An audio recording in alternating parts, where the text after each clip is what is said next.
یزید حج بیت اللہ کے بعد مدینہ المنورہ آیا اور شراب کی ایک مجلس بپا کی۔ حضرت امام حسین رضی اللہ تعالی عنہ جب وہاں پہنچے تو شراب کی پھیلی ہوئی بدبو کو محسوس کرتے ہوئے فرمایا، یہ بو کیسی ہے؟ تو نشے میں دھت یزید بولا، یہ شام میں بنتی ہے، اور ایک جام منگوایا اور اس کو پیتے ہوئے دوسرا جام حضرت امام حسین رضی اللہ تعالی عنہ کی طرف بڑھاتے ہوئے کہا، ابا عبداللہ لیجئے۔ تو حضرت امام حسین رضی اللہ تعالی عنہ نے فرمایا، میں اس کی طرف دیکھتا بھی نہیں ہوں، اور پھر وہ عشقی اشعار پڑھنے لگا۔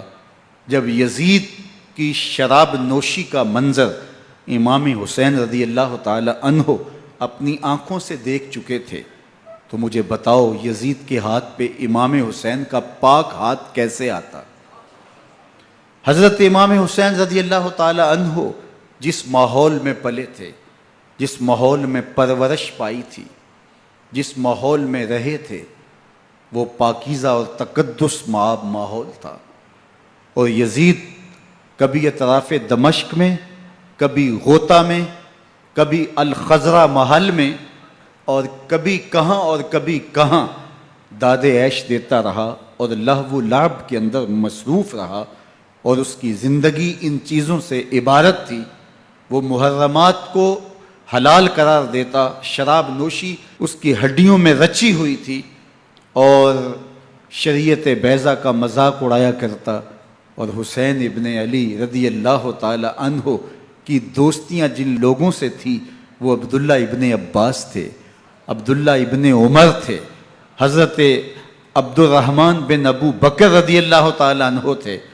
یزید تو جوا کھیلتا رہا، یزید تو قمار بازی کرتا رہا، یزید تو شراب نوشی کرتا رہا، اور حسین ابن علی مسجد نبوی کے ممبر میں حضور کے پہلوؤں میں بیٹھتے رہے۔ اللہ اکبر! حسین کے لیے پیغمبر کے سجدوں کو طول دیا جا رہا ہے۔ حضرت سیدہ فاطمہ الزہرا رضی اللہ تعالی عنہ کے گھر کے قریب سے گزرے تو حضرت امام حسین کے رونے کی آواز آ رہی تھی، تو آقا کریم علیہ السلام نے فرمایا کہ فاطمہ، حسین کو چپ کرواؤ، الا تعلمی ان بقاءہ یوزینی، تو جانتی نہیں حسین کا رونا مجھے دکھ دیتا ہے۔ حسین ابن علی کو حضور رونے نہیں دیتے تھے، ان کو دکھی نہیں ہونے دیتے تھے، کیونکہ رسول اللہ صلی اللہ علیہ وسلم جانتے تھے کہ یہ کتنے دکھ سہے گا، کتنی تکلیفوں سے گزرے گا اور کتنے مصائب سہے گا۔ زمانے نے وہ گھڑیاں بھی دیکھیں کہ حضرت حذیفہ بن یمان رضی اللہ تعالی عنہ فرماتے ہیں کہ میں حضور کی خدمت میں نماز مغرب کی ادائیگی کے لیے حاضر ہوا، اور میں نے یہ اجازت خاص طور پہ اپنی ماں سے اس شرط پہ لی تھی کہ امی آپ مجھے اجازت دیں، میں حضور کی خدمت میں حاضر ہوتا ہوں، مغرب کی نماز بھی ادا کروں گا، اور پھر حضور سے عرض کروں گا حضور میرے لیے اور میری ماں کے لیے بخشش کی دعا کر دیجئے۔ ماں نے اس شرط پہ اجازت دے دی اور میں حضور کی خدمت میں آ گیا، نماز مغرب ادا کی، سلام پھرا، لیکن حضور عبادات میں، ذکر میں، نوافل میں ایسے مشغول ہوئے کہ میں آرزو رکھنے کے باوجود بھی عرض نہ کر سکا۔